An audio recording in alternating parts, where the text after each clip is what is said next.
people. Hey, I hope you're doing great. I hope you had a good time with Mr. Knoll as he went through the key concepts, and the examples did a great job. So we don't need to spend a whole bunch of time here because you guys are going to be Awesome. good to go. That's page 45, 46. There we go. So we're on pages 45, 46 in our packets. Okay, you guys ready? Sure you are. Triangle DEF prime is the image of DEF after a reflection across the X and a translation of 6 units left and 6 up. Okay, again, that's how they're mapping or moving red triangle onto blue triangle. And then we've got to answer some questions here. So the first one says a reflection blank changed the size and shape of a figure. So guys, when we reflect things, are we changing the size and shape of it? Absolutely not. So I'm going to say does not change the size and shape, right? The only thing that changes other than position on a reflection is our orientation. A translation blank changed the size and shape. A translation will change the size and shape, right? No. Absolutely not. That does not change size and shape. So therefore, triangle DEF and triangle DEF prime blank the same shape and size. Well, they are the same shape, okay? Are the same shape and size. And what's our special word that we call that? Congruent. There you go. Nicely done, people. Question 2. Hey, which 2 triangles are congruent? We got to figure that out, and then we have to describe a sequence of transformations that Yes, I love sequences. one on the other. Yeah, you and me both. Okay. So I look at my 2 blue ones here. Are these ones congruent, folks? I'm going to say look at your side lengths. So this one is my base is 3 and my height is 4. This one has a base of 4 and a height of 4. Well, they can't be congruent triangles if they have different bases and heights. So I can tell you right now it's these 2 triangles. So this is going to be triangle ABC. And I'm assuming it's congruent to triangle, what do we got there? XYZ. We just have to give a sequence of transformations. Okay? Okay, so guys, we have to make A go to X. So point A or vertex A needs to go to X. So that means A all the way up here, got to make it all the way down there. So the first thing I think we need to do is reflect it so that they're pointing in the same direction. So first thing we're going to do is reflect. I'm going to say over the X-axis. Remember, it's just not good enough to say reflect and rotate. You have to be specific with your moves. Okay? So we're going to go ahead. We're going to reflect over the X-axis. Right? That's going to move this here and here. And this should move all the way down to here. So again, here's B, here's C, here's A. Okay? So we moved it that far. Now we just got to go this way. So now we just need to go left. 1, 2, 3, 4, 5, 6, 7, 8. Sound good? So translate 8 units left. Good job. Again, let's be clear, folks. There are other moves that we could do. We could have done this backwards. Okay, we could have translated 8 left and then reflected over the X. Still going to end up in the same spot. Okay. Let's see. We got a couple squares here. Is ABCD, that's this square, congruent to this one?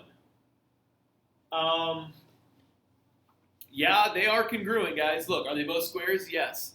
What are the dimensions of each one of those squares? Well, they're 2 squares by 2 squares, right? So right now, I can definitively say they are.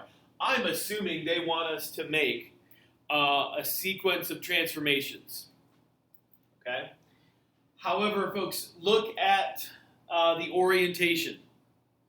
Is the orientation the same or different for these? So A, B, C, D, A, B, C, B.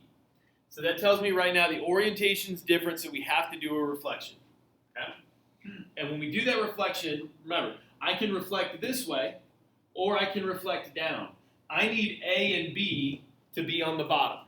So if I reflect over the y-axis, guys, C and D stay on the bottom, and that's not where I want them. So the first thing I'm going to do is reflect.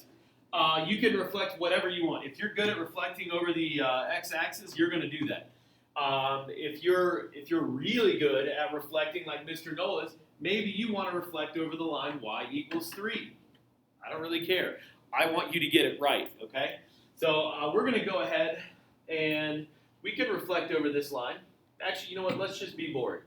Let's reflect over the x-axis. That's boring. That is boring. All right, so these are going to go 1, 2, 3, 4? So these are both going to go right here. So here's going to be C, and here's going to be D. Then we're going to reflect A and B below them. They're going to be down here and down here. Again, this isn't anything new. We should be very proficient at reflecting. So we reflected here. The last thing we need to do is bring point A all the way over here to A prime. So we need to translate. Okay? So what have we done so far? Reflect over the x-axis, and then I need to go left and up when I translate. Okay? So when we go left, we're going to go, let's see, we're going to go 3 here. We're going to go 9 left. Okay? That'll get me all the way over to here. And then we got to go 1, 2, 3, 4, 5, 6, 7 up. Okay? 9 left, 7 up. Then they're congruent. Awesome. On to the next one. Describe a way to show triangle DEF is congruent to triangle DEF prime. Ooh, now this is a good one. Again, always look for orientation. Okay? So here I am, DEF, right? There's the same order. DEF. Ooh. So this one says no reflection needed. Okay, so I don't have to do that. Translate, rotate are my only 2 options here. Well, they both have the same, I'll say orientation, but they look like they're pointing in the same direction. So if we were to rotate these any number of degrees, they're not going to be pointing in the same direction, okay? So all I want to do is move D, vertice, or vertex D, to D prime. In order to do that, I've got to go down, and I've got to go left. 1, 2, 3, 4, 5. I'm going to go 6 units down, and 1, 2, 3, 4, 5 units left. Once I do that, right, now those 2 triangles have mapped to the same exact position. Okay. Any questions? Guys feel okay about this stuff? Yeah, it's okay. Okay. Question number 5. How can you decide if the red triangle is congruent to the blue triangle? How do we decide? How do we determine that? Well, we have to find a sequence of, big word folks, transformations, all right, that maps or moves triangle DEF to triangle DEF prime. Okay? They didn't ask us to do that. They just said, how would we decide? Or how would we figure it out? Well, that's what we would do. We would find a sequence of transformations that moves red triangle to blue triangle. Okay? In this case, I think it would be as simple enough as reflecting over the x-axis and then translating left and translating up. Good to go. All right, number 6. We have these weird-looking pentagons here. Is pentagon ABCDE, that's the red one, congruent to the blue one? Now, I don't know about you, but when I look at these, they don't look like they're the same height, okay? So I'm just going to double-check that. If they're different heights, then I don't need to do anything else. So if I look here, right, from B to C, that's 2 units tall. Now, which side length should I look at on the other one? Well, look at your naming structure. BC, that's the second and third letter. WX, those are the second and third letter. Where are you at? Here's WX. This one is 3. This one is 2. If your side lengths are different lengths, you can't have congruent figures. That's the whole same shape, same size. I would argue they're the same shape, but they're definitely not the same size. Okay? Question number 7 could be the worst question I've ever seen in my life. Guess who's not doing that? That's right, you aren't doing that. I'm not going to make you, I will not put you through that. Look, Mr. Knoll's looking at it. We are not going to do a sequence of a rotation, a reflection, and a translations to make those two together. Yeah, Okay? you can. Yeah, You're selling these kids short. That's right. That's right. You know what? I'm just looking out for you guys. Selling them short. Yeah. That's not right. I know. That is not right. Part A. Neither is Part A. Guys, read Part A, figure out which one it is. All right? How can we decide? It literally, I just answered this question back there on 5. Okay? How can I decide if two figures, in this case triangles, are congruent? Well, again, we got to look for a sequence of transformations. Sequence of transformations. Not just reflections or translations or rotations, but transformations. Okay? All right. Now we get to actually make these two triangles move together. Okay, so we got to move the blue one to the red one. You guys want me to do this the easy way or the confusing way or the not confusing way? They said not confusing, Mr. Knoll. Okay. Yeah. So we're going to do that. All right, so let's move that up. We don't have any more room. Okay. Let's just think about this. So here we go. We've got JKL, JKL. So orientation is the same, so that means no reflections. So that means rotations or translations. Now, I'm not very good at these, but they're not pointing in the same direction, right? So I can't, like, they don't look like they should just bloop slide together with a translation. So we're gonna have to rotate. So let's rotate first. So rotating choices, guys, 90, 180, 270. Think about where that moves them. If we go 90 degrees, right? Now this triangle is gonna kind of be looking, I don't know, something like that, right? It's gonna rotate here. If we rotate another 90 degrees, right? Now it's gonna be looking something like that. If I were to rotate another 90 degrees, now it would look like that. Well, again, think if we only can do a slide after this, we want one that has this exact same shape to it. I think we wanted to rotate it here, which is a 180, okay? So we're gonna go ahead and do that.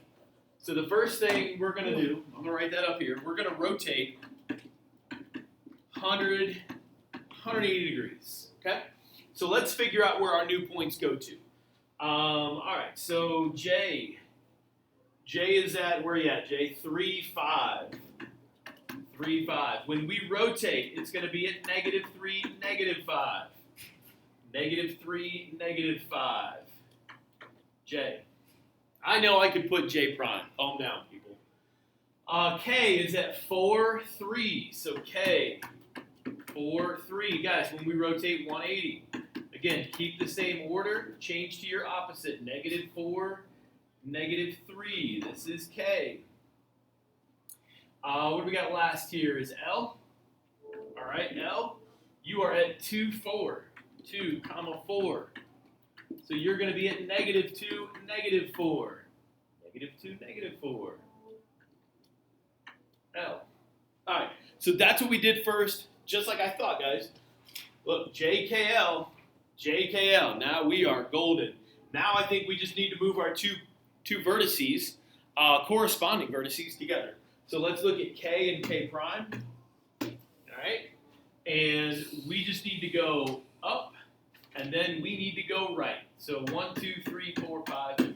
We're going to go 6 units up, 6 units up, and 1, 2, 3, 4, 5 units to the right.